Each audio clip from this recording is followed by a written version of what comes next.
Okay, well, let's resume. This is the Tillamook County Board of Commissioners. Today is Wednesday, April 17th, 2024. It's now 9:16.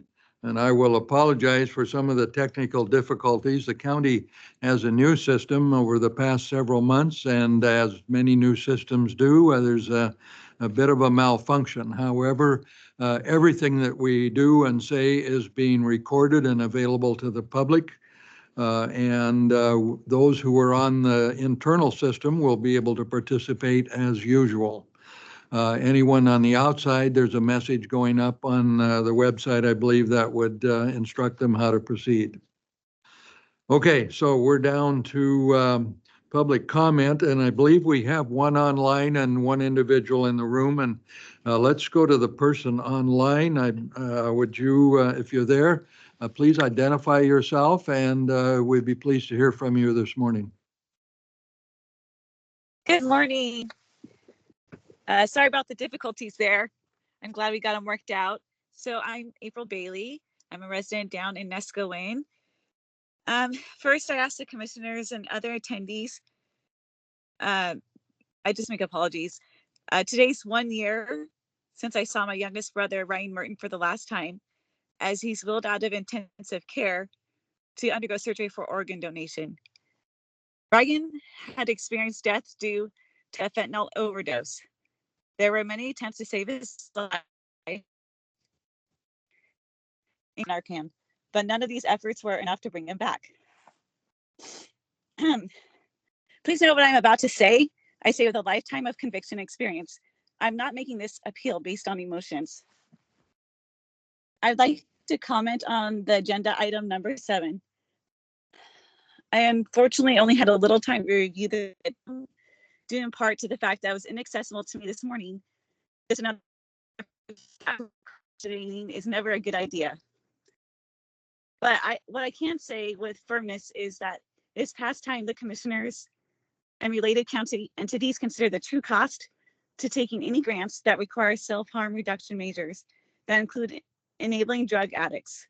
Giving addicts supplies to use drugs with taxpayer funds is unconscionable. It makes me personally sick to my stomach, not just because of the loss of my brother, but because I personally witnessed the struggle and heartache of addiction brings to addicts and those who love them. Addicts who are enabled do not seek help. They just continue to seek destruction. Most of you know I'm a Christian. Jesus told a beautiful story of redemption that we refer to as the story of the prodigal son. The prodigal rejected his father's goodness and ran into a life of addiction. When this man was forced to take menial, dirty jobs that did not suffice his needs, then he turned to his father and gave up his addictions. This is not a parable, but a true story. It's a story many of us have seen play out repeatedly of people overcoming addiction through hitting a rock bottom. Furthermore, the commissioners and others have yet to fully respond to an email I sent to them a few months ago. This email asked what data points you are using to make decisions about self-harm programs. Are the people receiving free needles and Narcan going into rehab or addiction counseling? How many of these people that have received services overdosed? How many are repeatedly being arrested for crimes of theft, property, or worse? Before you sign on to one more grant, please consider the true cost of the loss of life of our prime of life adults in the working population. Repeatedly doing the same thing that fails to bring the intended results is insanity. And in this case, it's deadly insanity. No more grants or policies to enable addicts until you can show the public the clear data justifying these exorbitant funds being spent. Thank you. Thank you, Ms. Bailey. We always appreciate your presence and comments. One additional gentleman in the room, Mr. Messenger, Tom Messenger, ask you to come up to the table and address the board. We'd be pleased to hear from you. Thank you.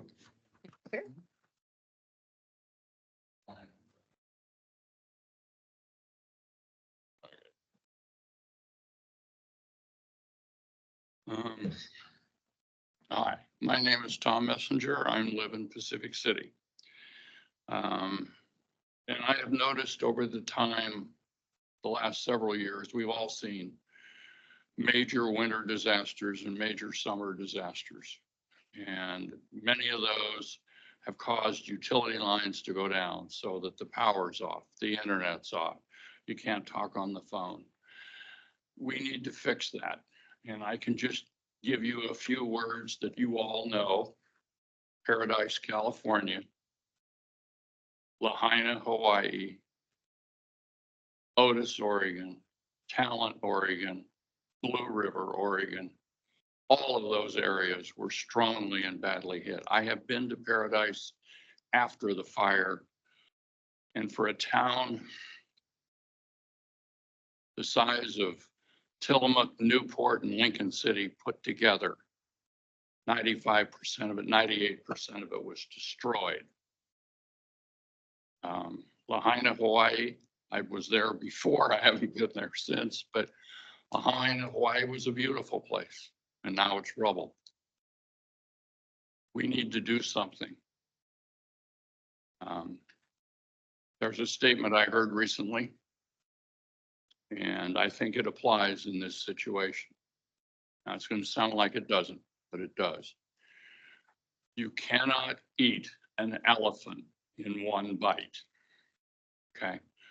We cannot instantly put every utility line underground in the state of Oregon, or even Tillamook County, or even the city of Tillamook, but we can start.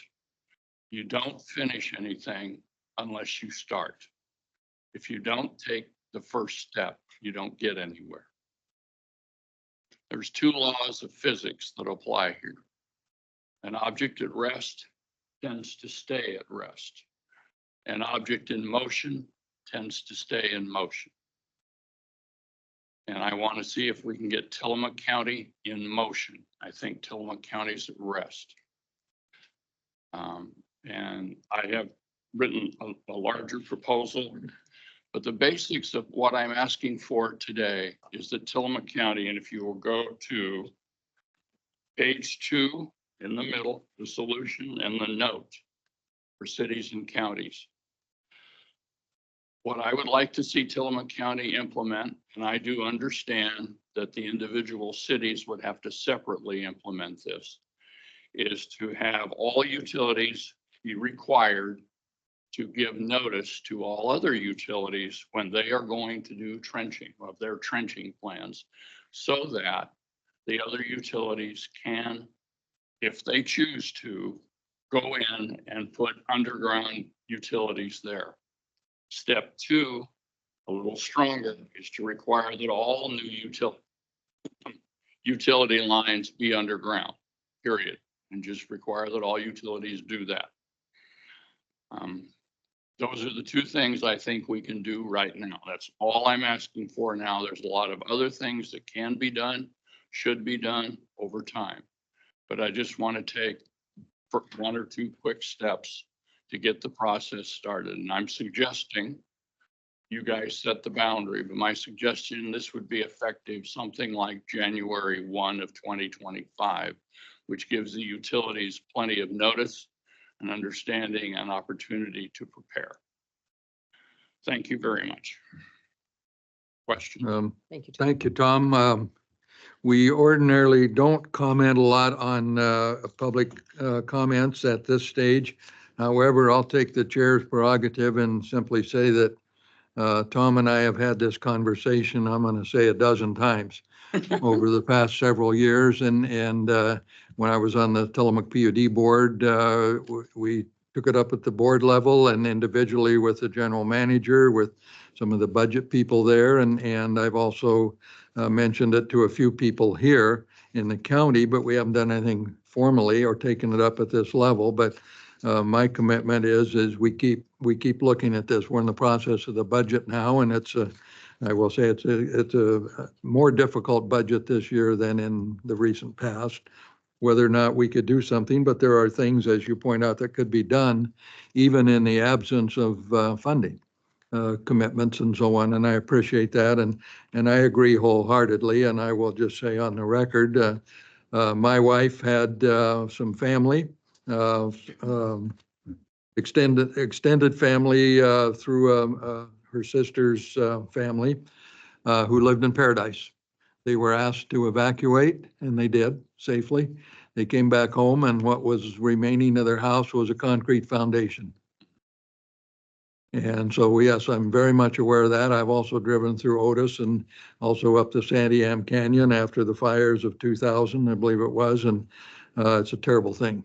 And whether we could do this, I know there are lots of utilities are underground now, but I don't know of any ordinance that compels them to do it. And I know that's what you're asking for and have been asking for it. And I appreciate the fact that you don't give up. So don't give up. We'll keep at it. And for my part, I'll bring it into the conversation as appropriate, including the financial side. So thank you for coming up here this morning. It's good to see you, Tom. And Yep. this is not going into the round file. This will it'll do some good, I hope. I'll ask my fellow commissioner, did you have any remarks on this morning? No, I will just say I also appreciate Tom and I appreciate his doggedness to keep people thinking about this issue and other issues that Tom and I've had the opportunity to work on together as well. And So more in the future. yeah, no, and I think more in the future. Perfect. So, and I think this is one of those Association of Oregon Counties conversations, right? To look at where does this land, what have other counties done? It's an opportunity for us to reach out to our fellow commissioners across the state and see if there's a model that's in place that can work, and also find fellow advocates for what you're suggesting at the state level, because there is certainly some portion of this that can be done locally, but there's a lot of it that really ends up being a state conversation. And I think it's a good time for a state conversation. Well, I think the other thing, if I may comment back, is to note that somebody has to be the first one. And maybe it's Tillamook County. I would like it to be Tillamook County. I don't know. There may be some other county that's done something formally.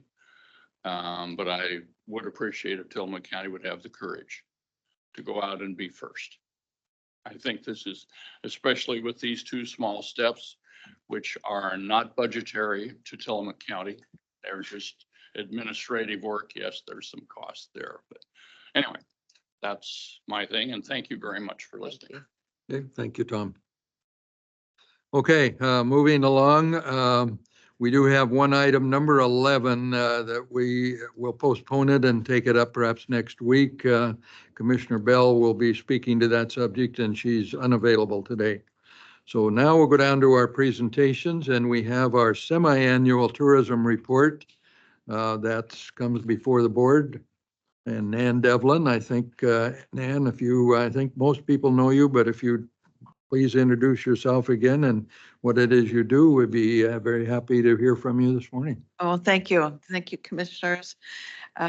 Yes, this is our semi-annual report, and it really covers July to December. Since December, of course, we've done a whole lot, but I'll get to that in the annual report. So I'll have more to tell that. So as you know, that we measure ourselves in our work and our success based on a different system than other marketing, or I should say tourism organizations do. They often they look at Facebook engagements, they look at how many people are coming to the website. We don't ignore those things. We do watch because we want to see what's resonating with people. But we measure on the impact we have in our community and for our businesses. And so this came to me at 3 a.m. one morning in the middle of the night, and thought we need to align our KPIs with the sustainable tourism principles. It seemed pretty simple. So the 3 tours or sustainable tourism principles are people, place, and profit. And so we go, okay, people, what's that about? That's about relationships and community. Place is about responsibility to your environment. So that's a lot of stewardship things. And profit is about reinvestment to help our businesses and to help our community and attract the type of people that we would like to have come visit here. So we built a lot of our programs around that. We have 4 employees right now. I see that Isabel has this up. We have board of directors. We actually have a new board of director. Jennifer Nelson from Nestucca Ridge Lodging in Pacific City has left, and she and her husband opened a restaurant in Cannon Beach called Ann's Table, and he's a master chef, well known. So we have a new board member who will start today at our meeting at noon, and that's Nicole Twig from Kawanda Coastal Properties. So she's always been a really good advisor to us, and so I'm really glad to have her join us. We have a pretty strong board, and they are all committed to sustainable tourism. So I'm really happy about that. So as I was saying about our benchmarks, the 3 R's, return on relationships, that's community programs. That's like the community workshops that we lead, and we're doing NATARTs right now, and that's fun. And they had a huge turnout at the information session 2 weeks ago, and tomorrow night we're having our first workshop. Culinary agritourism, through our development of the North Coast Food Trail, that's how I discovered that there weren't any support systems for our small fishers, farmers, small food producers. So that is leading to Partners for Rural Food Systems. Cultural heritage and the arts, we are really lucky. We have like 13 museums and another 8 or 9 societies that do really wonderful work. And we're going to do a series of get to know your museums. And there's first article is appearing in the PC Sun this week about that. And industry support are things like training and any kind of messaging that needs to get out. Like, for instance, during COVID, we did a lot of safety issues for our businesses. We just had a meeting on Monday with several restaurant owners to ask what's scaring you right now, what's keeping you up at night. And the 2 things were workforce housing, because they need to hire people that will need to move here, and they're short-staffed. So it's like, like this. It's like we're short-staffed, but there's no place to live. There's no place to live, so we're short-staffed. And they're getting very, very worried about it. Return on responsibility is like destination development and planning. We've been doing a lot of that through accessibility. Public safety support and messaging, stewardship of the natural environment, where our volunteer vacations come in, or volunteer adventures, trails and outdoor rec. And I'm so proud of Dan Haig, who really he was the first person from a tourism organization in this state to stand up and raise the red flag about recreational immunity, and he stuck with it. And that bill finally got signed a couple of weeks ago. We're so happy about that. And of course, the accessibility. And right now we've got Wheel the World here that is visiting places and evaluating them for wheelchair access. And we got a grant for that. It was great. And return on reinvestment, of course, is the messaging and communications, grants and sponsorships, and also operations, because a lot of the operations we do go into support things like getting grants. And so that's what we're working on. So as far as what we got done, So the North Coast Food Trail is now in its 7th year. We have 80 members, but 4 just joined. They not a single one closed. You've heard me say that before during COVID. We also received a $15,000 grant from Travel Oregon's Wine Country License Plate Grant. And we just finished, and we've got them on our YouTube channel. It's called Cooking with the Chefs of the North Coast Food Trail. They are so good. It's better than anything I've seen on the Food Network. They are wonderful. And we used Donna Riani, who was the director of the Lincoln City Culinary Center. And she was kind of our Julia Child, working alongside the chefs. They really turned out great. And our partners on the food trail are going to help us fund a campaign to get those videos out. So I'm really glad about that. And of course, Partners for Rural Food Systems, we're going through that now and working on getting grants. And we're going to need a lot in grants. So it's going to take a while, but we'll get there. And we're making pretty big steps toward that. In cultural heritage and the arts, I presented to the Oregon Heritage Commission about our Tillamook Coast History Alliance, which I just found out we're the only ones in the state that created a cultural heritage alliance. I had no idea. I thought everybody did that. I thought I was following others. We also updated the Tillamook County Quilt Trail brochure, and it's much more modern. It's more refined, and we did a countywide making sure research to make sure that all the ones that were in place were still there. In grants and sponsorships, of course, we do the tourism marketing grant. We're managing the facilities grant and a signage grant. This year, Rockaway Beach asked us to manage and help them develop a facade improvement grant. And so this is to help their businesses look better. And this is kind of interesting because after we got the Rockaway Beach signage in, the city council and the staff said, this makes our town look really great. Let's start investing in some economic development for our town. And so they created this facade improvement grant, and the goal is to attract more people to open businesses in Rockaway. And they have already succeeded in getting 2 new businesses, and they're working on buildings that have been vacant for a long time. So I'm really glad because somebody at the budget committee asked what was the economic value of wayfinding, and that's a great example because it does show pride of community, and it kind of transforms a town when those signs go up and those stories get told.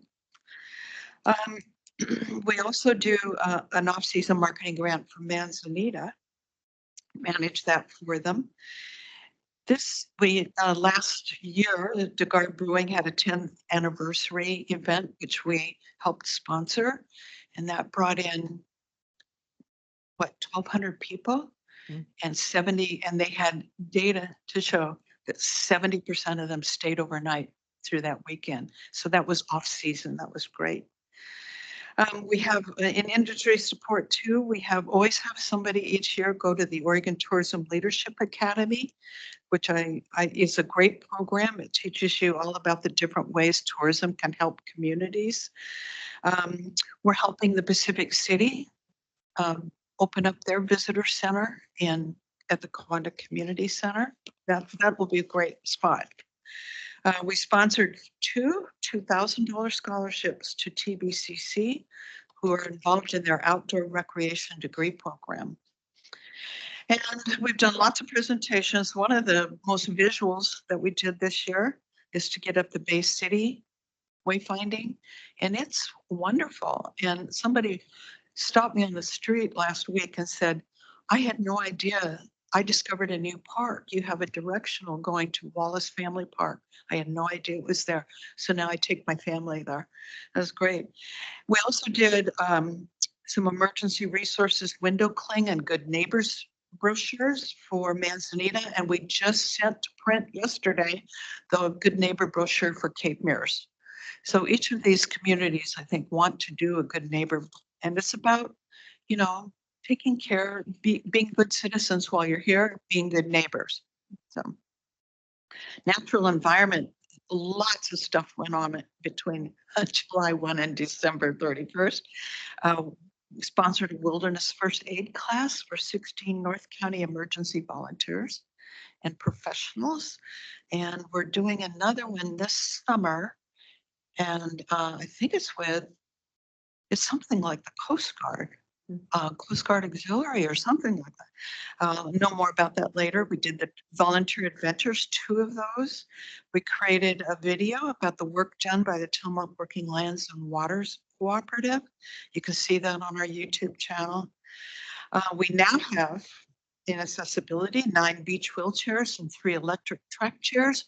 And there's another track chair coming to Rockaway Beach, and they're going to sponsor that. Salmonberry Trail Foundation and the Tillamook Bay Trails Coalition. We're just waiting for one more signature so we can present it to the commissioners. One more to go. TillamookCoast.com can now be accessed in Spanish. We received a $65,000 grant from Travel Oregon to work with Wheel the World, and that started this spring. The work did. There's quite a bit going on in that area, a lot. Dan, and thanks to Dan on a lot of that. And then in return on reinvestment, every year we sponsor the KOIN TV Oregon Harvest documentary. It's an hour-long documentary, and we get a 20-minute segment. So I always try to show a fisher, a farmer, and a food producer. And this last year we did Wilson View Farm, Tillamook Bay Seafoods, and Tillamook Beekeepers Association, which was great, really great one. We do Oregon Field Guide, Northwestern Sports Radio, and the Explore Oregon podcast. The Explore Oregon podcast is driving a lot of groups that want to come do the volunteer adventures. So that's been really good. We also sponsor for culinary agritourism Super Abundant. And we just learned 2 days ago that we're getting free messaging on PBS Passport, which is the local channel or the local for members of PBS about that. We're creating strategic communications plans for everything that we do. And Nicole Steen has been really terrific at that. And of course, press releases on several topics, TBC scholarships, volunteer adventures, and so forth. In operations, we're making some big changes. We're getting a new software program to manage all of the grants. It is very intuitive. We won't have to do it by paper anymore or downloadable, fillable PDFs. All the scoring and everything can be online. And of course, you can print them out because a lot of people, when they're reviewing, like to have a packet in their hands. But this is the software that Travel Oregon and OPRD use. So I'm used to it, and I'm doing the training on it now. And we're really happy about that. It's going to streamline efforts. So that's about where we are from July to December. I was also spending a lot of time training 2 new employees, and that's been a challenge for me too, because there are a lot of areas that I didn't know about, but I had to train them. So I learned a lot myself, became enlightened about a lot of things. So. Yeah. Any questions at all? Thank you, Nan. Questions? No questions, but always just, we so appreciate the partnership between Tillamook County and Visit Tillamook Coast. This obviously you started out originally inside the Small Business Development Center, and it just over time developed into what would that partnership look like. And as you having spun off as your own organization and having the sustaining funding really through our transient lodging tax to support the work you do, it's just a great partnership, and I can't highlight that enough. Well, thank you. And I'm happy about it too. It was, I think in the first 3 or 4 years, I'm not sure if the what are we looking Yeah. for here in a tourism organization? And, and I had my ideas, I had other directions that were given, but we worked together to create both. And I think that, once we became the 501c6, we could focus more on what really needed to do for the county and the community. It wasn't to advertise all the time, although it really helped get that TLT up really Sure. fast, and I'm glad about that. But we're not Seaside, we're not Lincoln City. They have a lot of capacity and a lot of crowds and a lot of traffic. And I remember the first day I started, somebody said, don't turn us into Seaside and don't Right. turn us into Lincoln City. But probably because Tillamook County was a bit behind in adopting and recognizing tourism as an industry that could be benefited from. That saved us from a lot of like massive chain type business development.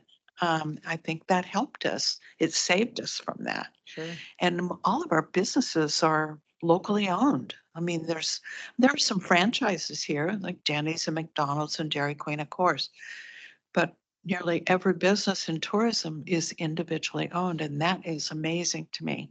Yeah, no, it really speaks to who Tillamook County is, and I appreciate that about the work that you're doing now in sustainable tourism. It's not that there isn't any promotion, right? I mean, Right. there is. We are boosting up things like our local rural food systems and those producers, as well as the restaurants that are utilizing the resources from the local producers to serve meals to our guests, right? Yeah. But it's recognizing that we are looking for a specific type of visitor Yeah. and that we are publicizing the things that we love about where we live and how we live to draw people who share those values. And I Yes. think that's really, I think it's very valuable and I think it's working well. I realize that there is still a feeling for many people of a bit of over tourism, right? Oh, We yeah. would like to have our communities be just our communities, but the reality is that there's change that happens. And at this point, we're well down that road to tourism being one of the legs of our economic stool.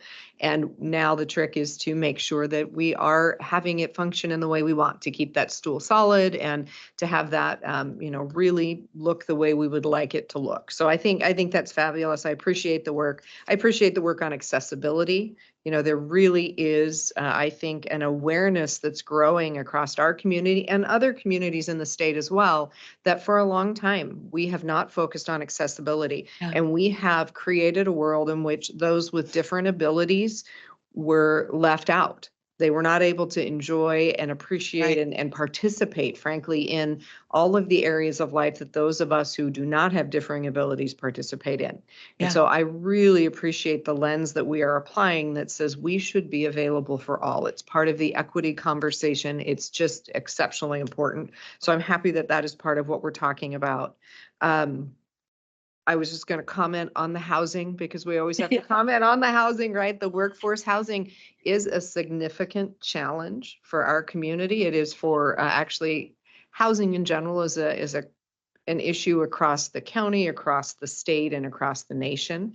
So we're not different than other places, although in some ways it is worse. Although I was at a conversation on Monday with other coastal counties who are also lamenting the, essentially zero vacancy that we struggle with in our rental market. Yeah. And it's very challenging to move the needle. I am happy that Tillamook County has the Housing Commission, that we have the short-term rental operator license fee, which our short-term rental operators pay into, and that gets turned around and it is incentives to developers to build housing. That's And in great. our last round of housing, we had, I believe, more units of workforce housing proposed than we did of affordable. And I will also say what I always say, which is affordable is workforce housing. I know that people don't necessarily agree with me, but I will show you the numbers of area median income and what people make, et cetera. But if you are a single person with one child and you are working in our basic industries below $20 an hour, you fit in affordable. So it's workforce too, just to be clear. But we are building housing. We've built 106 units in the last 4 years. We have another 100 plus in the pipeline. Yeah. I know it's not fast enough. I know for our businesses, it is a continued stress and stretch. And I wish there was a way we could just, wave our magic wand and drop housing in. And we're trying. We've got a few people that are saying, I think I can, and we're working with them to see if it's true. But it's definitely a challenge for our businesses. But I would also just contextualize that with, we are not alone in that either. Yeah. That if you look across the state of Oregon, there is and even across the nation, there's a workforce shortage that we are a part of. It's true. Yeah. Yeah, It's so true. appreciate that it is hard on our folks, and I hope we can find a way to balance that. But it is definitely a challenge we face as a society right now with folks retiring and just the changes. So yes, but anyway, I digress. No, it's important to talk about, and I know that like there was two of the restaurant owners that we talked to on Monday are building their own workforce housing, or they're buying. They Yeah. found a couple of old homes that they're going to fix up, and they can hire a manager. Yep. Where someone can live in that house, and yeah, No, it's important because, developers decide what housing gets built by what they can afford to build and Yes. have a return on their investment, right? They are a business just like any other. And so it is challenging. And we don't have a whole just large group of developers who are interested in providing the workforce housing, because that return on investment for them is almost impossible. So when a business owner does, it's because they can see, I've got to do this for my own return on investment, right? Yeah. They can see the benefit to them of having that employee, but it is a challenge. Yeah. It is an absolute challenge. And the state of Oregon's land use system does us no favors.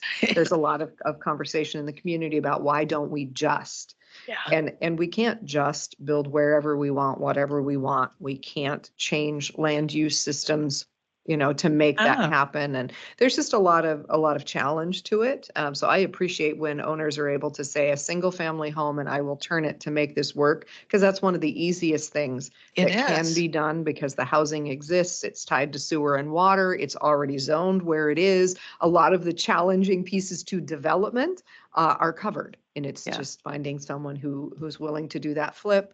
And for the owner of the business, in many ways, their return on investment is the staff person, as opposed to an actual developer who's saying, I got to make money to be able to survive.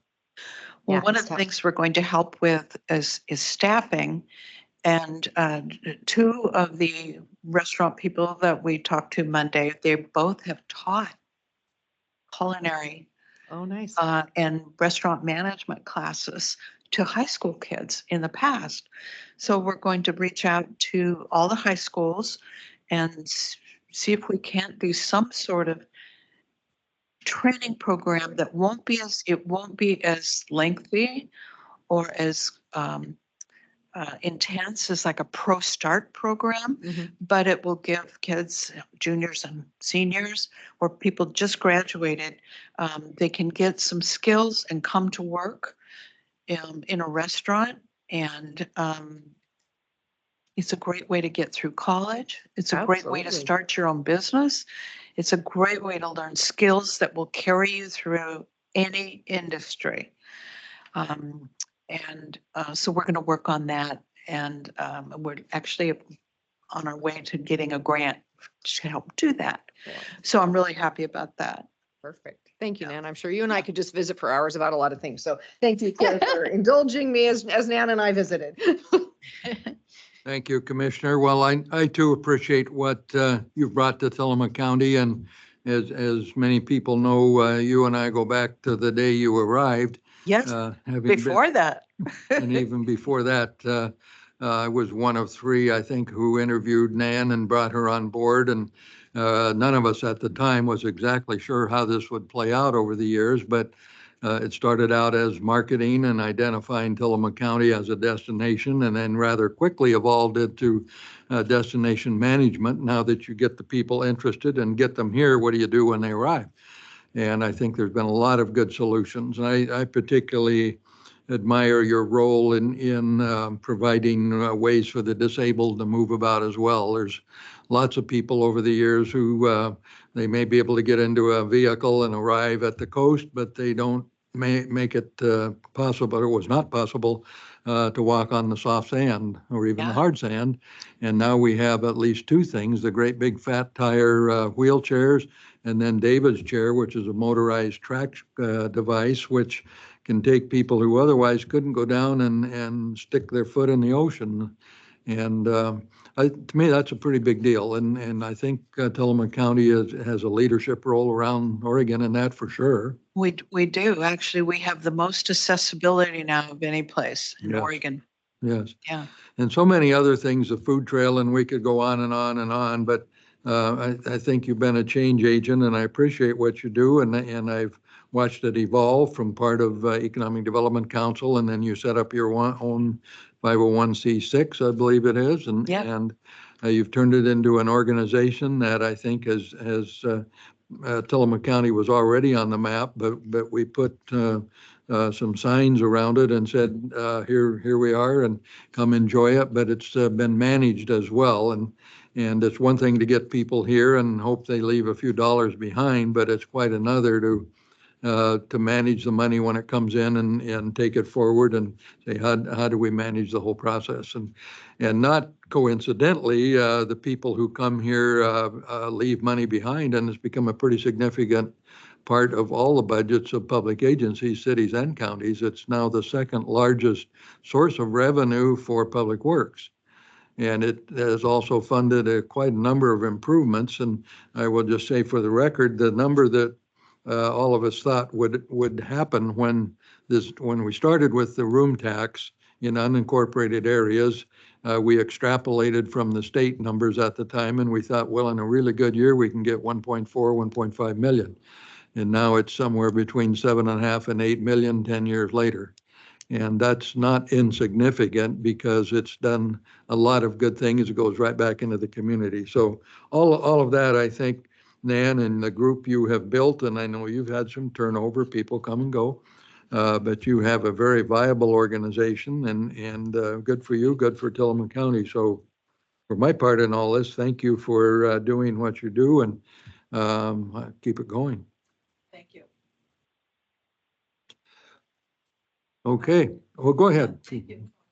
Thank you for your support. And, the full numbers from the Dean Runyon report, not quite ready. It should come later by the end of this month. But last year, the direct spend, visitor spending, was $275 million.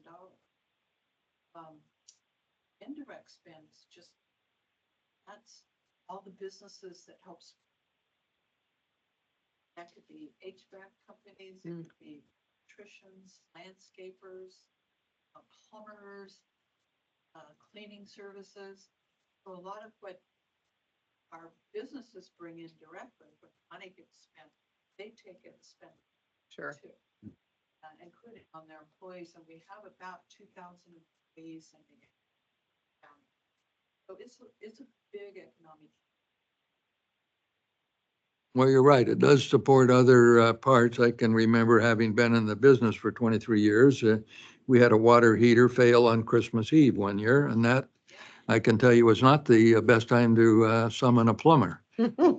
However, you do what you have to do, and you're right. The money goes back into to lots of our folks who are in business in this area, and that would not happen but for the fact they were invited to come here, and they came, and then they left, and they left some money behind. And it's not all about money. It's also, in my mind, an enriching experience for someone to stand on the beaches and look out to sea. And, you can't do that in Nebraska. So here we are. So thank you. Thanks, Nan. Okay. Perfect. Thanks, Nan. Thank you. All right, on to item number 6, consideration of a personal services agreement with TCB Security Services, Inc. for courthouse security services under Sheriff Matt Kelly. Good morning, Under Sheriff.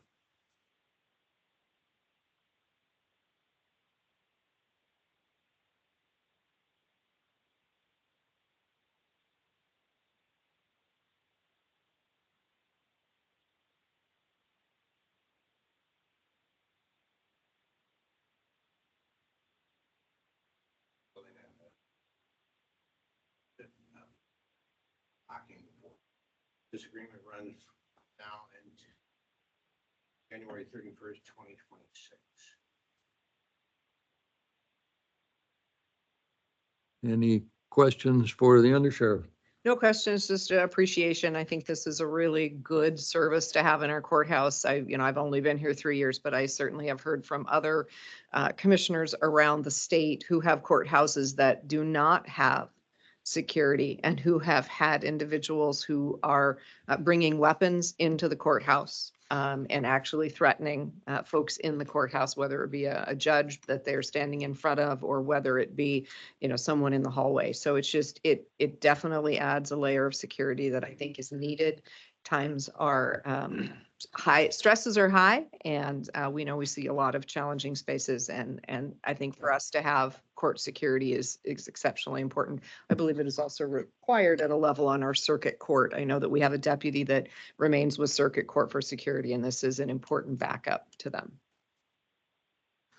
Well, I too think it appears to be working from what I know about it. And I know that what goes on in this building sometimes can be rather emotional, and the courts have domestic relations issues of all sort and criminal actions. And then there are other people who are unhappy with one thing or another. They don't enjoy paying their taxes, and one never knows. That's just the world we live in. So the fact that we have someone there, and it's actually it's a body, meaning that if someone has some issues or parent issues coming through, there's a human being actually to confront them and talk about it and maybe call for help if necessary.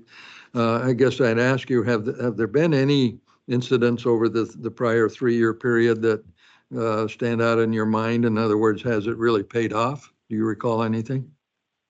Nothing that springs to mind. I think it's one of those things that's not a measurable item, unfortunately. If it's working well, there will be no measure, nothing to compare it to. How do you measure prevention? How many people opted not to because they knew it would not be successful? I think that's always a challenge to measure. Correct. And something that position is not a deputy, it's not a law enforcement officer, it's a private security, doesn't have the same authority as a deputy or a city police officer, a managing police officer, or trooper. But they are preventing weapons or items to come into this building that could be dangerous or used in inappropriate ways. So they're just a layer of security or safety that this building has been lacking for years. I mean, there's multiple access to this building that used to be open to the general public. I know before we started securing the doors, we'd find people in places that they didn't belong and it wasn't appropriate for them. So I think it's preventing things that would have been an issue in the past, especially in light of society nowadays that we didn't have, 5-10 years ago where that was a concern. So like I said, I think it's a step that needs to be done that we will probably not be able to measure. Well, thank you for that. And I think from all appearances, this does seem to be working. Excuse me. And you're quite right. I think it serves as a deterrent. It may give someone pause if he or she's coming up the steps to do something that he shouldn't be doing, and you see not only a metal detector, but an officer, or at least someone in a security uniform, that maybe that turns them around. So with that, we'll take it forward and ask for a motion. Mr. Chair, in consideration of a personal service agreement with TCB Security Services, Inc. for courthouse security services, I move approval. And I will second. Any further comments? All in favor, say aye. Aye. Aye. Motion carries. Thank you, Thank you. Under Sheriff. Thank you, Commissioners. Okay, number 7. Consideration of a support to the Office of Resilience and Emergency Management, Oregon Department of Human Services, for Resilience Hubs and Networks grants. And that would be presented by Randy Thorpe, our Director of Emergency Management. Good morning, Commissioners. Morning. A little history on this. The grant is being offered through the Office of Resilience and Emergency Management. It's a state agency that's in the Department of Human Services. It's a $10 million grant that they have secured to help mainly rural communities. That's what they were really looking for on this. And so luckily Tillamook is kind of a rural community. So it's I think this grant is a perfect opportunity for a lot of our communities and volunteer groups to obtain some additional financing. What this letter of support is for our group, the Tillamook County Citizen Corps Council, affectionately known as TC4, is a group of the various volunteer organizations throughout the county. And they have gotten together and they have been working on determining the needs of the various areas throughout the county. So they've been working in conjunction with each other to come up with lists of equipment and supplies that would help with this resiliency hub and recovery. And so what they've done as a group, they've identified some areas they'll be applying as a group for various pieces of equipment and supplies. And so what they asked me to do is they wanted me to see if I could get a letter of support from our county commissioners for this grant application. And I said, you know what? They're 100% behind you guys. So I think this is a good opportunity for them to express again their support of what this organization has been doing. So I think it's a great opportunity for us. I think we should be able to score pretty high on ours. We've they've gone out and they did get letters of support from our two legislators with Javity and with Sam Weber. So we're getting some really good support out there from our different coalitions. And so answer any questions on the grant or this letter of support that they're asking you for. Questions? No questions, just comments, of course, that, you know, we have the most amazing local volunteer groups that have really, I say sprung up, but it's not just sprung up. It's been a very intentional development by our unincorporated and incorporated communities to make sure that they're prepared and that it really is volunteer driven and exceptional. So we've talked quite a bit recently about the Nehalem volunteers of Nehalem Bay, EVC&B. They gave their recent presentation and talked about the South County groups that have started, Cape Mears. There's just so many of them out there now and absolutely in support of their work, continued work. Wish we had a lot of general fund we could give them, but we don't. So the opportunity for them to seek grants is a wonderful opportunity, and happy to support that. Well, thank you. And I too think it makes a great deal of sense when these things come available, and they do with some frequency. Part of your job, I'm sure, is to see what's out there and put our name in the queue. And I'm sure we don't get everything we ask for, but we'll never get it if we don't ask. So very much in support. And so I think we'll consider a motion and see if we can move it forward. Mr. Chair, in consideration of a letter of support to the Office of Resilience and Emergency Management, Oregon Department of Human Services for Resilience Hubs and Network Grants, I move approval. And I will second. Any further conversation? All in favor, say aye. Aye. Aye. Motion carries. Thank you. Thank you, Randy. Okay, number 8, consideration of a memorandum of agreement with Tillamook County Family Counseling Center for harm reduction services. Marlene Putman, our Administrator of Health and Human Services, or one of her staff, and I think our system is working so we can bring people in on the system, but we still don't have a connection. I'll ask Rachel, we're still not up on the other side. Okay, well, we can certainly handle it in the usual way. So turn it over to Marlene. Good morning. Thank you for the introduction. And with me is Rocky Phillips, who is our Public Health Deputy Director. And she's going to be sharing some information about this particular memorandum of understanding with Tillamook Family Counseling Center and Tillamook County Health and Human Services. You have yourselves probably some background on how the harm reduction program has developed over the last 4 to 5 years. But this memorandum of agreement allows us to continue to provide some of the support that we have been doing and continuing to grow those services. And I think with that, I'm going to hand it over to Rocky to provide some background about the program and the purpose of the services. Go ahead, Rocky. All right, thank you, Marlene. So I can just start with some the reason around why we do harm reduction and why it's so important, and then talk briefly about the MOU. And sorry, I just lost train of thought. So the overall goal of our harm reduction program is to reduce harm and to provide an opportunity for folks to engage with treatment programs and other services. We are in our 4th year with the harm reduction program. So we're excited about where we've been and where we're going, and it's really grown, and we've seen the need and have been working to meet the need in our community.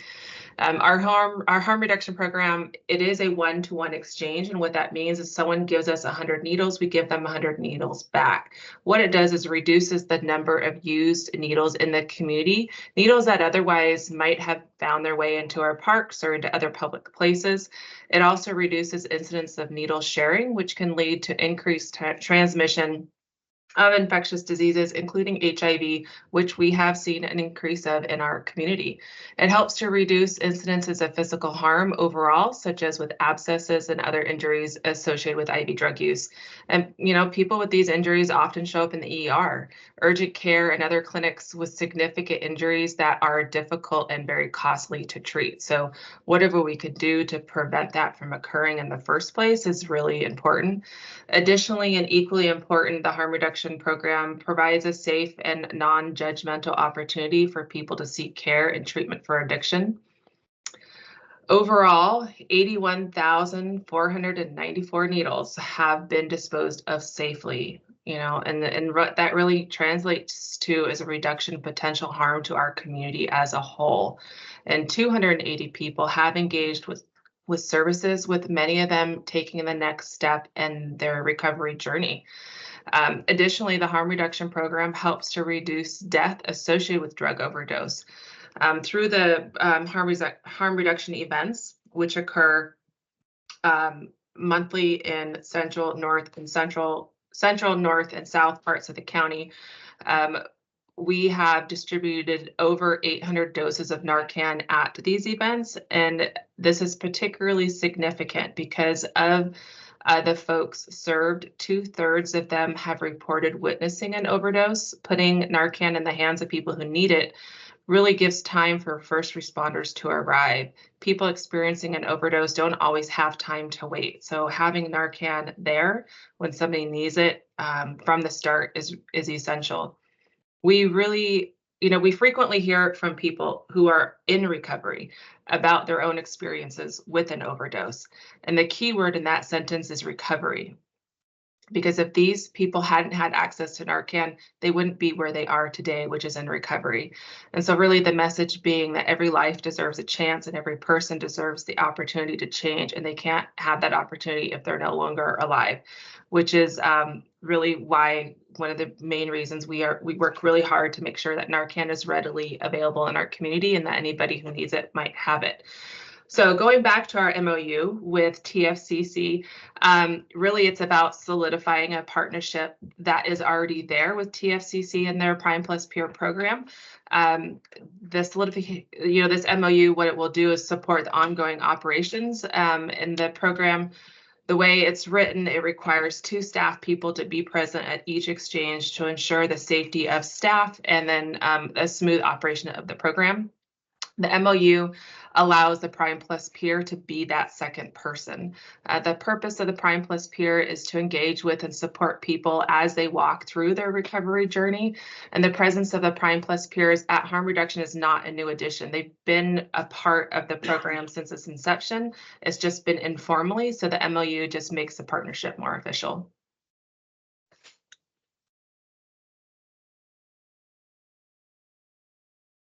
Thank you, Rocky. I also wanted to mention that with regard to funding in terms of these programs, the clearinghouse with the state of Oregon is really where most of our supplies and resources come from.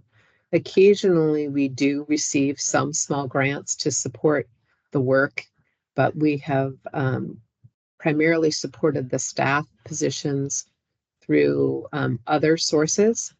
And we expect to have some additional support to retain staff to prevent both death, but also awareness and education and outreach with the increased amount of fentanyl that's in our communities. So you'll see the awareness campaigns and the like that will allow us to continue to do that outreach. Happy to answer any questions, either one of us. Questions? No questions, just certainly my thanks for developing these programs. I know that this is a really, really difficult issue, and it's gotten worse, not better, with fentanyl joining the other drugs on our streets. But we do know that harm reduction works. Research shows that harm reduction works. To Rocky's point, in order to get to recovery, you need to survive to the place where you are ready for recovery. And that for some people can take time. It can take continuing to use while they walk through their personal journey of finding their readiness for recovery. And harm reduction keeps them alive as they work their way there. To Ms. Bailey's comments this morning, not everybody will make it to that place. And that is a horrible reality that we face every day. And it's heartbreaking. So I don't want to ignore that. I don't want to say that this is going to be the ultimate answer for every person, everywhere, every time, and save everyone. We are in a crisis in our nation that I couldn't even have imagined. But we sit here today with fentanyl and in that crisis. But I do know that sitting back and doing nothing is not an answer. I do know that harm reduction is a proven strategy. And I do know that we need to do this work. So I'm thankful for our staff that does this work. I am thankful for the folks who go out in the field every day, both our medical staff and the Prime Plus peers who are there creating relationships, creating trust, providing the opportunity for someone to step into recovery when they're ready. And I would never want to see that stop. So I am obviously in full support of this. I appreciate the numbers. I know that was one of the questions that Ms. Bailey asked, was how many people, and I appreciate that information being brought forward to this meeting so that she can have that information. But clearly I'm in support. This is a program that Tillamook County and needs. Thank you. Well, I too support. I claim very little knowledge or expertise in this field, but I greatly admire those of you who do. Did I hear you correctly say there were like 81,000 needle exchange? Is that the right number? Oh, you're not. Turn your sound on. Something happened. She's muted. Sorry. Yeah. So through the last 4 years, we are in our 4th year with the program. We have exchanged 81,494 needles. So that's 81,494 needles that were disposed of safely and didn't end up in our parks or in our public restrooms or I mean, I'm not saying it's not still a problem. We don't still find needles in public spaces, but we have prevented 81,494 from ending up in public places, which I feel like is important. So what would someone like me who has little expertise in this area say to our population is 27,000, more in the summer, of course, but to hand out 81,000 needles, aren't we subsidizing or encouraging some kind of drug use? What's the real answer to that? And I think I know what it is, but would you restate that? Yeah, really the real answer is, you know, we're not encouraging it, right? These are people who are already using, and they are going to use regardless if they have clean needle supplies. I'm not saying everybody, that's generalizing, but many people who utilize needles as a way to administer their drugs, they're in the depths of addiction, and they're going to get what they need to feed that addiction in any way, right? So regardless if we are there to give them clean needles, they're going to find them elsewhere, or they're going to use dirty needles, right? Or they're going to share needles. And that really at its heart is why we have harm reduction, is to reduce harm, not to encourage use, not to support use, but to reduce harm to the individual and to the community.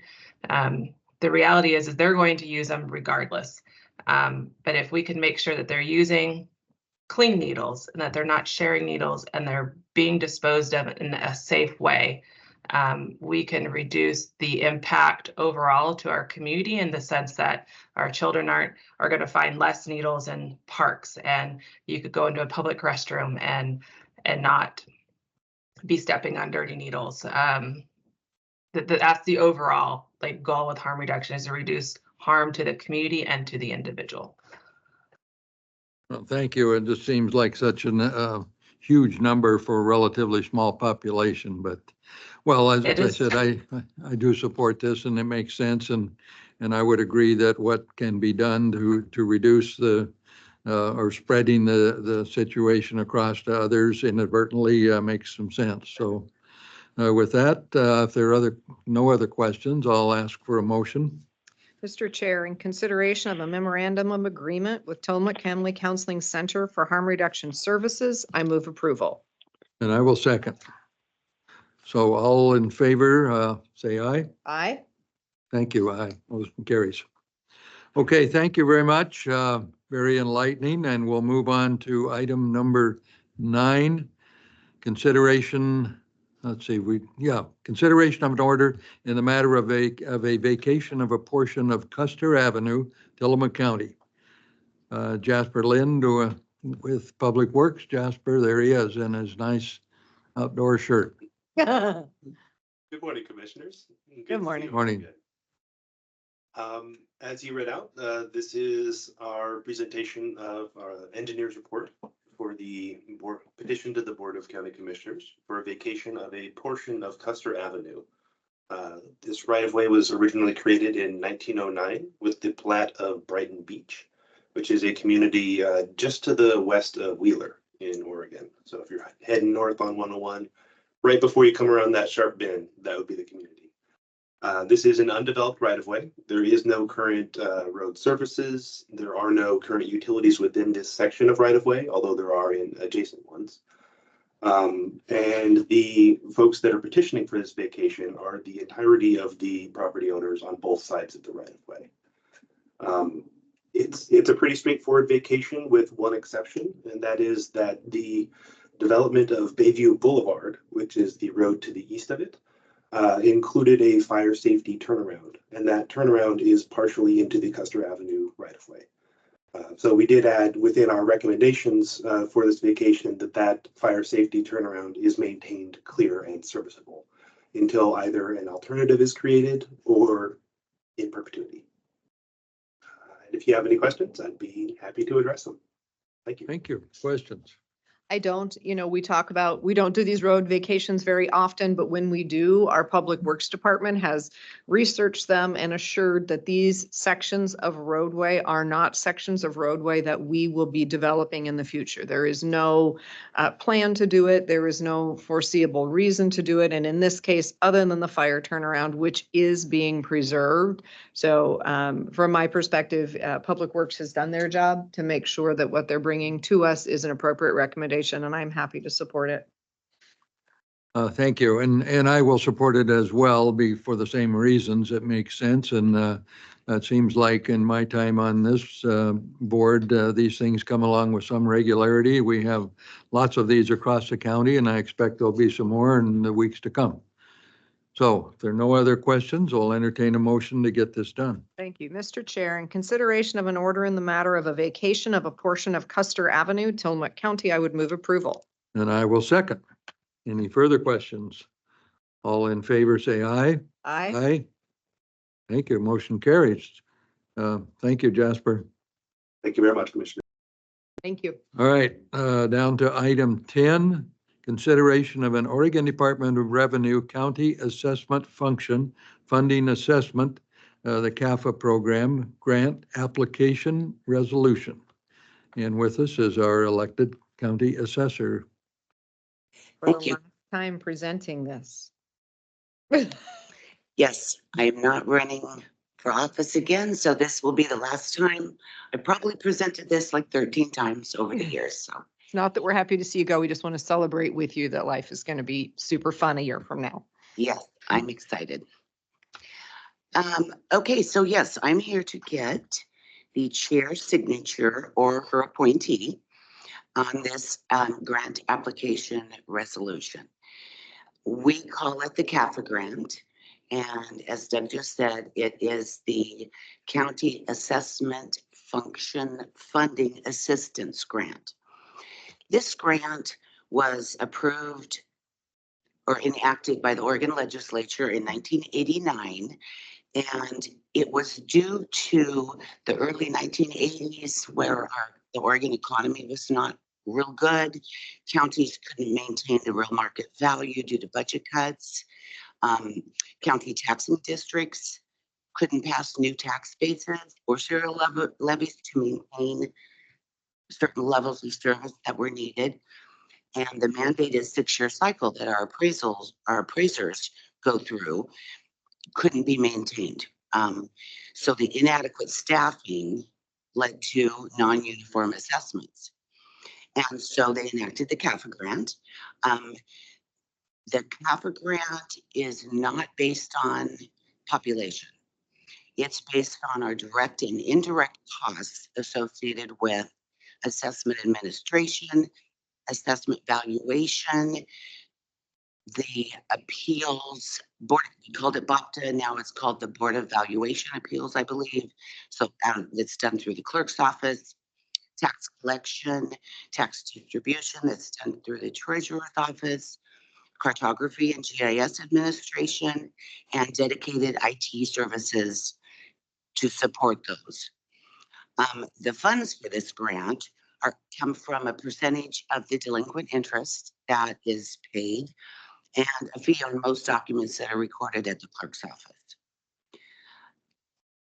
So, like I said, we need your signature. This grant, all the counties apply for, it's based on our actual expenses. It's been up to $600,000.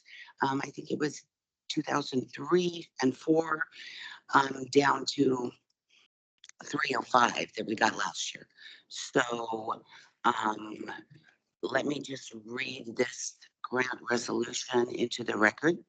Tillamook County is applying to the Department of Revenue to participate in the County Assessment Function Funding Assessment Program.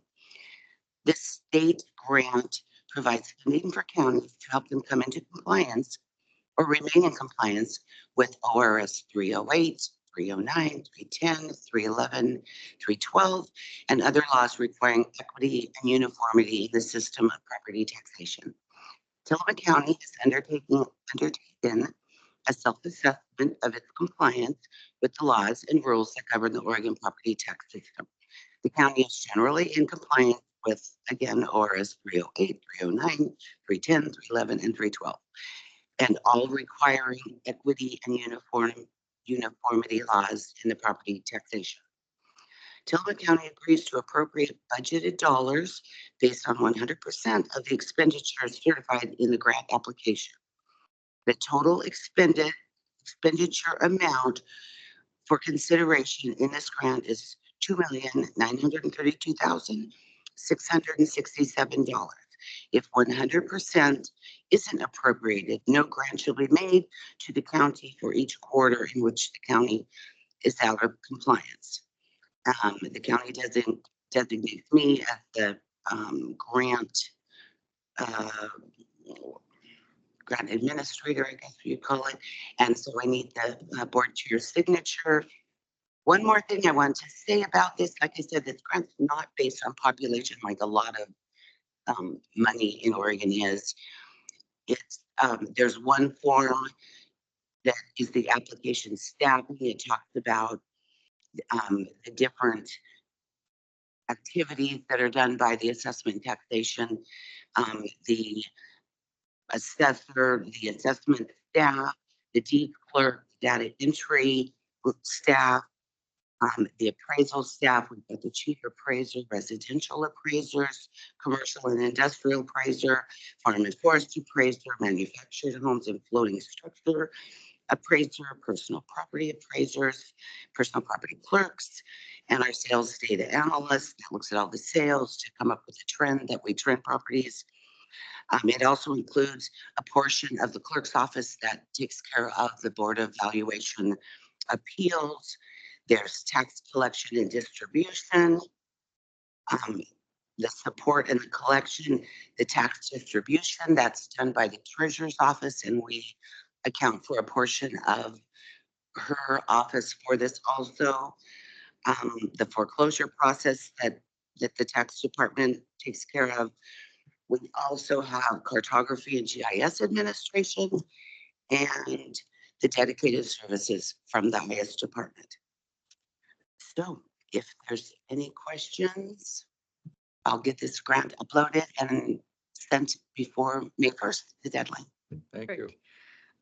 Well, actually, a question occurred to me. We are in a budget cycle where we are not sure we're going to have full revenue for everything that's currently been requested in the general fund. And I'm looking at point number 3, where it says if total expenditure amount for consideration is 2.9 million and change, and if 100% of that is not appropriated, that we don't get this grant. So am I reading that correctly? That if as we finish, because we've only had our first round of budget hearings, if we find that we are unable to allocate the full 2.937667, we would not get the CAFR grant? I believe the Department of Revenue has the authority to come and discuss with the commissioners if that were to happen. Again, so on the last page of this grant is the expenses are broken out by personnel services, See that? material services, and transportation. And then it's also broken by assessment, administration, valuation, adopted. Yep. All of those.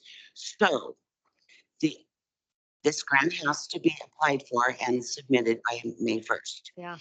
I start working on this as soon as I get I start working on it, and then I have to use the tax budget, the assessor budget, the treasurer budget, the IS budget, and the clerk's budget.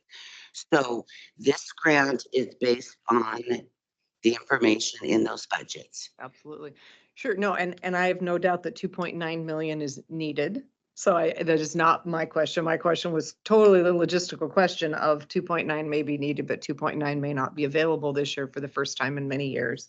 And my understanding is that we are essentially saying we will provide 2.9. So what I think I heard you say in response, however, is that the Department of Revenue would likely come and have conversation with us to say, what happened? What are you doing? How do we do this? And perhaps readjusting this grant. Yes. I believe think they it's have that important. authority. Yeah. It's a lot of moving parts.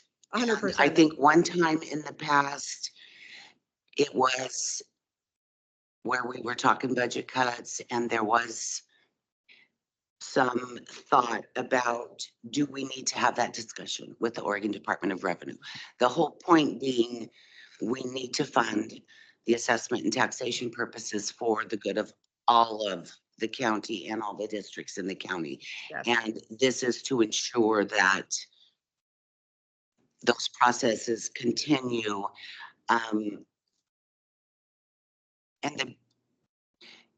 There is one part where state law requires equity and uniformity in the statewide system of taxation. So statewide equity and uniformity includes to appraise all the new construction, to create the ratio report, to calculate the change property ratio and for the new properties assessed values,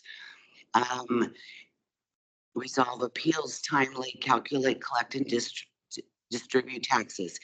If our budget was lowered to where these functions could not be accomplished, then there could be a problem. Perfect. Thank you. And I think I know that there is a conversation at the state level with the Assessors Association and I believe the Department of Revenue to recognize that the CAFA funding that they provide is not obviously adequate. At 300,000 on a $2.9 million budget, it's nice that they give us something, but it really is not, unfortunately, enough to really impact. And as counties get into these situations where our expenses have outpaced our revenues, essentially. The growth of our expenses have outpaced the growth of our revenues.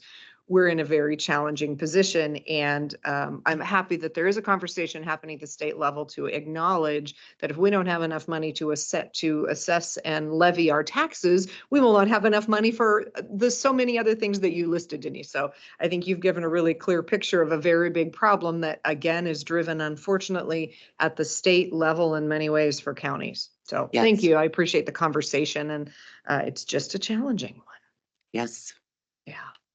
Thank you. So how much is it in the current fiscal period? We, the treasurer and I have a discussion, every year before budget time. And this year, well, and we get forecasts from the Department of Revenue, and, they do the best they can. We have no crystal ball that will tell us how much delinquent interest is gonna come into this fund and how many documents are gonna be recorded. This year we budgeted 310,000. And I'm fairly confident that is a pretty close number. But like I said, in 2000, I think it was 2003, it was 603,000. And yes, that's been the discussion with the assessors at one point years ago. That was like, 27-30% of Right. the cost of these functions. And now, Far less. just looking at my last year's, it was 11%. Yeah, it's far less. And so if we truly are trying to remain equitable across the state of Oregon and how everyone has the opportunity, this money is no longer adequate to make that happen. I see Sean popped on, Doug. I don't know if she had No, a that's statement. fine. So let me understand then. So the state does this in their biennium. So how does the state budget it then for the counties and others, or counties particular, who are on an annual budget cycle? Do they have then you divide by 2, or how does that work?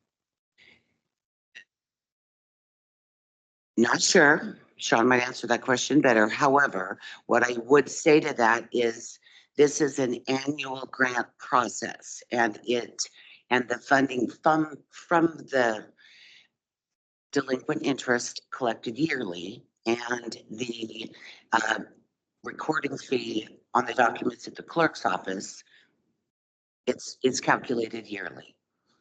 So it's not the legislature enacted the House bill that created the funding program, but the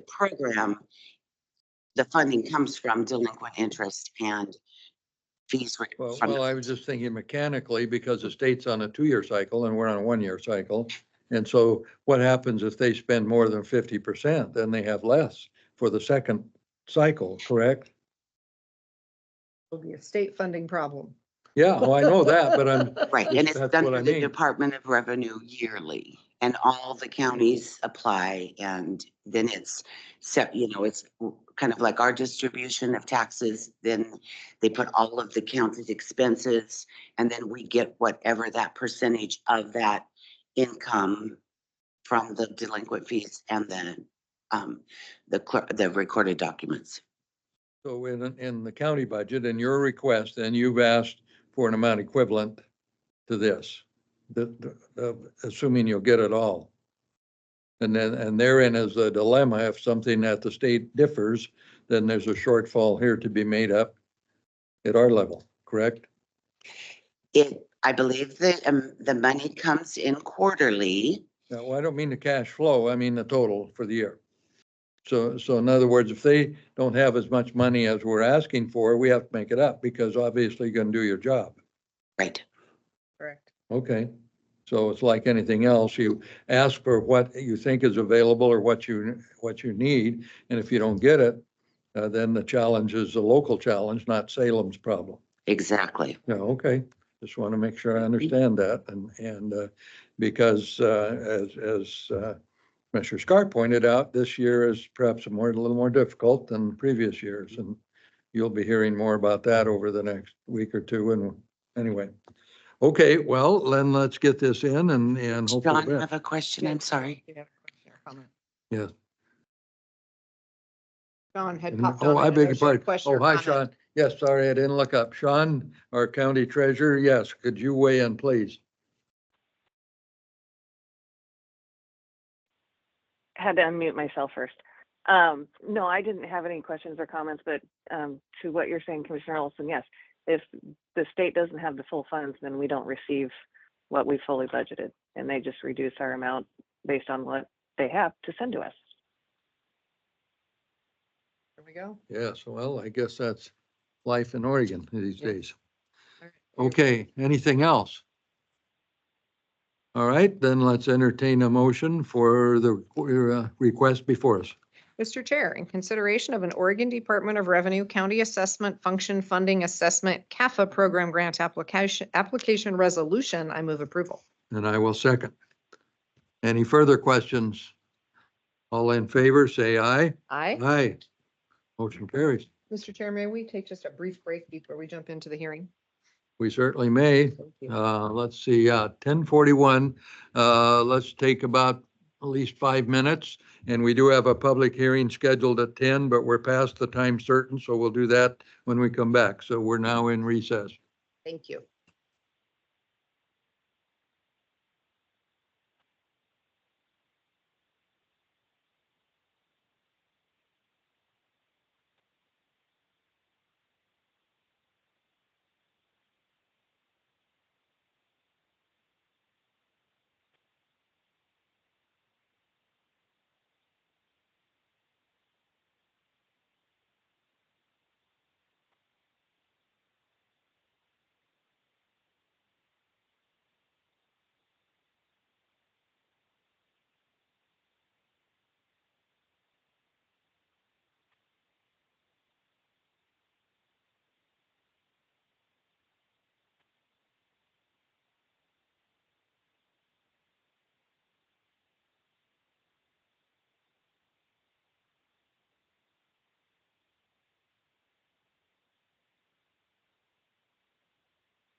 All right, let's resume the meeting. We're down to item number 12, a public hearing. We're resuming at 10:47 a.m. A public hearing was scheduled for 10 a.m. Time certain, and it is to amend section 3.010 of Tillamook County Land Use Ordinance to establish use and development standards for construction of an accessory dwelling unit, ADU, and siting of a recreational vehicle on residentially zoned properties located within the rural residential 2-acre and 10-acre zone. And with us to explain that and take questions will be Sarah Absher, Director of Community Development. Good morning. Thank you, Commissioner Olson. Today, I am before you to request that this hearing be continued to May 1st at 10 a.m. I'd like to give you an update, but request that the hearing be carried over for the following reasons. I've done a significant amount of work on these proposed text amendments. These are text amendments that came out of this last full legislative session. They're from Senate Bill 644 and Senate Bill 1013. And this is permissive language that counties can adopt to allow for accessory dwelling units and then the siting of an RV in rural residential 2-acre or 10-acre zoned properties. We have several in Tillamook County. The bills provided some specific language that counties have to adopt as part of these uses for standards if Tillamook County and others choose to proceed. With that, there was also some flexibility in other standards that counties could consider. And I actually extended the Tillamook County Planning Commission hearings to last Thursday night. If you recall, we had the budget hearings, then I had a hearing right after that. And that final hearing was really critical for the Planning Commission and I to work together to finalize what we think are the best recommended proposals for language should the board choose to approve to implement and incorporate these two uses into our planning program for rural residential zone properties. And because of that work and because of that delay in the hearing last week, I did not meet my statutory 7-day timeline to post the hearing packet in preparation for today's hearing. So it was a critical hearing with the Planning Commission. It was needed. Some fantastic work came out of that process, and I'm thankful for the Planning Commission's contributions. But to keep the process going in the way it's supposed to be under state law, I need to have at least 7 days to post that packet. What I would also say is because of that work, I had one Planning Commission abstention because I had a Planning Commission member who was unable to participate in the first hearing. However, with the other 6 members secured unanimous support to bring these recommendations to you from the Planning Commission, which I also think is really, really important. The last piece of this is that Deschutes County is the only other county so far who is considering the implementation of the siting of an RV on a property. And I've been working very closely with their community development director and planning team because there are some concerns about how allowing this use may ultimately impact the larger landscape of land use opportunities in rural residential zones in the future, specifically in relation to vested rights, perhaps some neighborhood community livability concerns that could unintentionally stem out of this work or stem from this work. By waiting 2 more weeks, it gives me a chance to reconnect with their land use department representatives one more time to see what their county commissioners and planning commission members are doing as we continue to vet kind of not unintended consequences, but we want to make sure we're being thoughtful in how we move forward with consideration of this use and those standards. I did confirm with Commissioner Bell that she is available May 1st at 10 a.m. So she is aware that I'm before you asking for this continuation and did have a chance to visit with her before today. So if you're agreeable to that, a motion to set it over would be greatly appreciated. Thank you. I certainly have no issue, as you've explained. Nope, I'm comfortable with that. Okay, so let's do this by motion on the record then to set it to time certain, 10 a.m. on May 1 of this year. So moved. And I will second. So then, well, we need to vote on it, I guess. All in favor, say aye. Aye. Aye. Thank you. Motion carries. Okay, so 5/1, 10 a.m. it is. Thank you. And I will have your packets to you early, actually, because I'm just about done with those final amendments. And we will post those on the community development homepage.